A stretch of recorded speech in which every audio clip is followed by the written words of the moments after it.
Os bolachões estão na moda. Depois de praticamente sumirem do mercado no início dos anos 90, os bons e velhos discos de vinil voltaram. Alguns artistas fazem questão de terem um álbum no formato. A raridade vira objeto de desejo e mantém muitos colecionadores apaixonados pela música no vinil.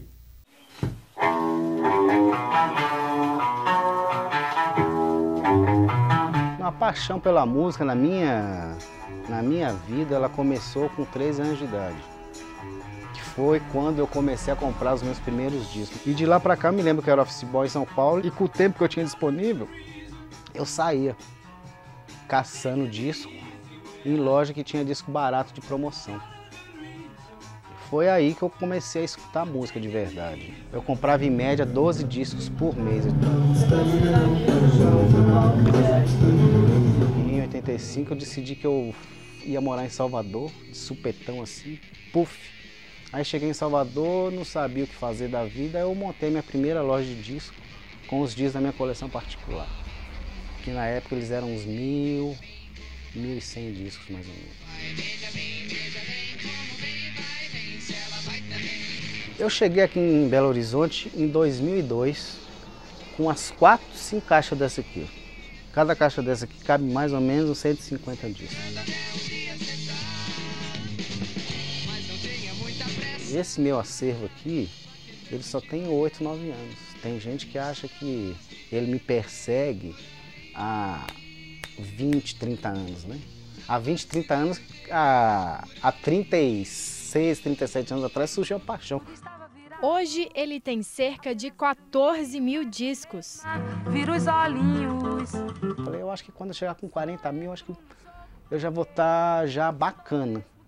Porque eu quero ter um de cada que foi produzido no Brasil, fonograficamente, de 1951 até hoje.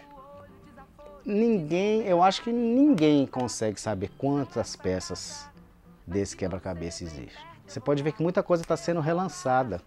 E essas coisas que estão sendo relançadas é coisa que lá para trás, lá ninguém dava valor. Ninguém mesmo.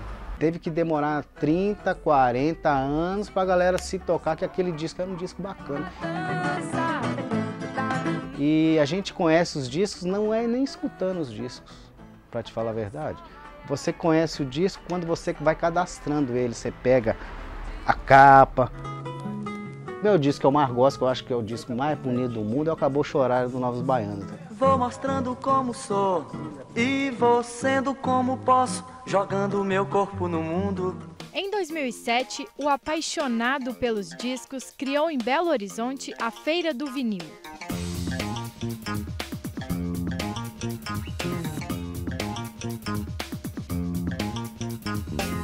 A minha intenção foi fazer que a feira virasse tipo o calendário mesmo da cidade.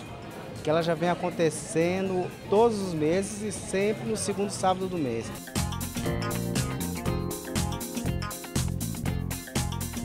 Eu coleciono disco desde 1974, através dos meus irmãos que ouviam rock progressivo. E desde então eu fiquei apaixonado pelo vinil e não consegui mais desvencilhar. Até hoje eu compro, eu tenho 3 toca-discos de vinil, então cada hora eu estou ouvindo num lugar. É a melhor coisa que aconteceu nos últimos tempos, porque é uma maneira de divulgar mais ainda a cultura musical, né? Porque ela abrange toda uma linha de música, né? Aqui você vai ter conhecimento de jazz, de samba, de rock, de músicas antigas, né? Do bolero, do tango, do velho rock and roll mesmo, e bandas brasileiras. Tem coisas que o mundo musical ele é imenso e ninguém conhece tudo. É a primeira vez que eu venho aqui na feira. Eu tô achando ela bem interessante. Você tem uma coleção bem eclética, você tem pessoas muito interessadas pelos vinis, que é sempre interessante. As pessoas trocam muitas ideias. E o mais bacana é que você vê muita gente que tá vendendo, ela vai em outra barraca para procurar a coisa também. Porque todo mundo que tá aqui gosta mesmo da coisa. Desde pequeno eu já fui condicionado a escutar disso. Meu pai é colecionador, tá até ali.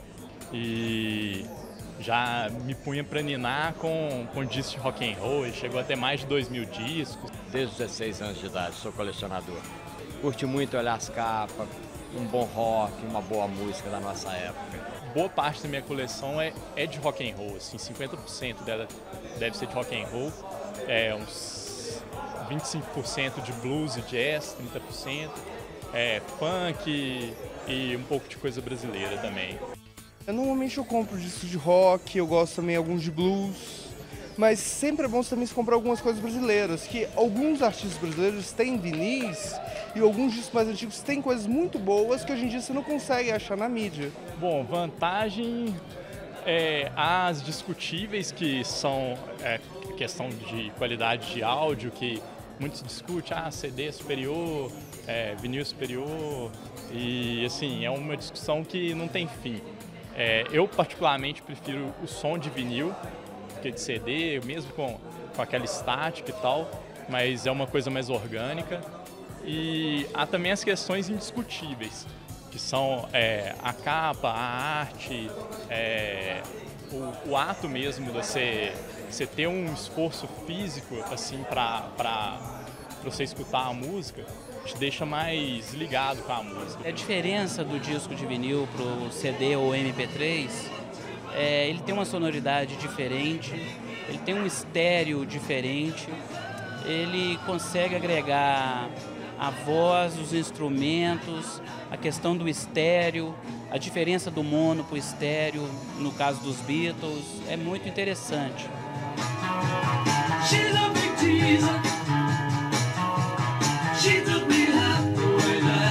O LP ele não veio para ficar, ele não veio para tomar lugar de nada, de MP3, de CD, de nada. Ele é somente um formato a mais no meio de tantos outros que a gente tem.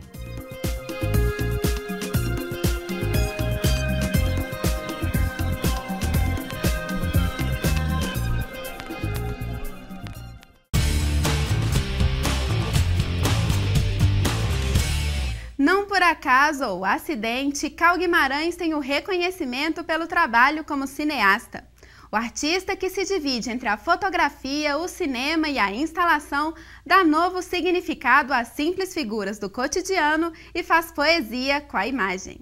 O tipo de filme que eu faço, que é um pouco mais aberto ou mais independente, assim, a processos de feitura um pouco mais livres, ou, né, menos dependentes ao mercado, a uma verba muito alta para fazer um filme e tal, eu tenho mais possibilidade ou mais liberdade para improvisar, né? E eu não tenho também, rarissimamente eu faço um filme com roteiro. E o roteiro geralmente é um lugar onde é um guia que você segue.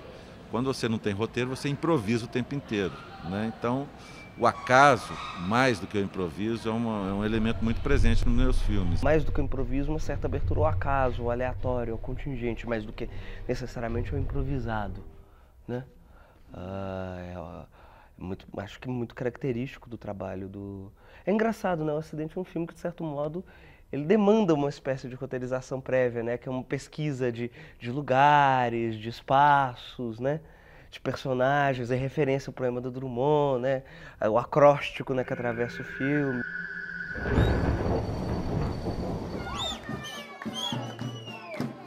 Em cada cidade que a gente ia não sabendo o que a gente ia filmar, ou seja, a gente ia filmar algo que acontecesse acidentalmente diante da câmera. Uma lágrima sentida, quem é? O que me fascina, ou seja, os temas que eu escolho ou que eu elejo para criar uma obra, eles são muito diversos e eles às vezes querem se encaixar em determinados formatos, né? Ou é um filme de longa-metragem, ou é uma fotografia, ou é um poema escrito, ou é um trabalho sonoro com grivo, ou é uma instalação de vídeo. Então, nessa área do audiovisual, e hoje as artes, cada vez mais, elas têm esse diálogo entre si, essa interação, essa interlocução entre elas mesmas, né? O Cal é uma figura importante, eu acho, bom, tanto que ele representa um trânsito, né, entre o cinema e as artes plásticas, que é um negócio importante hoje, né? que não faltam são artistas que transitam por esses dois cenários, né? Então a gente tem, por exemplo, a figura de uma Pichat Pong, que transita esses dois cenários. O Cal, de certo modo, no Brasil e em Minas Gerais, é uma das primeiras figuras a transitar, a ter, digamos, essa dupla vocação plenamente estabelecida, né? Ele, antes de ser propriamente um cineasta, ele já tinha uma trajetória anterior como fotógrafo, como videoartista, né? Então ele é uma figura que representa essa dupla ou talvez tripla vocação de modo plenamente estabelecido. Todos os meus filmes são não uma imersão na minha vida, mas uma imersão na vida do outro, uma vontade de sair de mim em direção ao outro. O Otto é sobre isso, é minha mulher, por acaso, grávida do meu filho, e essa mulher em manifestação, que é muito expressivo, é uma coisa tão comum a todos nós, assim, tão universal, né? A gravidez, o nascimento. A maior parte dos meus filmes são feitos em casa, né? Mas sempre viajando, mas feito em casa no sentido de um cinema de cozinha. Um cinema que é muito simples nesse sentido de que eu filmo, eu edito, às vezes eu dirijo o carro, a equipe é sempre reduzida. O cinema ele chama cinema, mas ele antes de tudo é o audiovisual, né? Ele é um audiovisual. O que é o audiovisual? É imagem e som, ou som e imagem, audiovisual. Da mesma forma que a literatura é feita de palavras, né? O cinema é feito de imagem e som. A palavra é um dos elementos sonoros. Então, é imagens e som. Eu sou um ser da imagem. Eu tornei minha vida um grande pensamento sobre a imagem e uma expressão através da imagem.